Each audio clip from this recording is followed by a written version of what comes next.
Chapter 2. Probe Installation. The probe must be attached to the threaded handle at the end of the gauge. To do this, rotate the probe clockwise and thread the probe onto the FARO gauge. Now tighten the probe with the provided FARO wrench.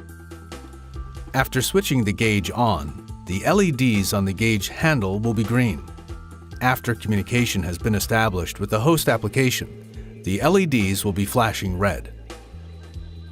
This indicates that each of the 6 encoders in the FARO gauge must be referenced. To do this, systematically rotate each joint until the flashing stops and the LEDs are off.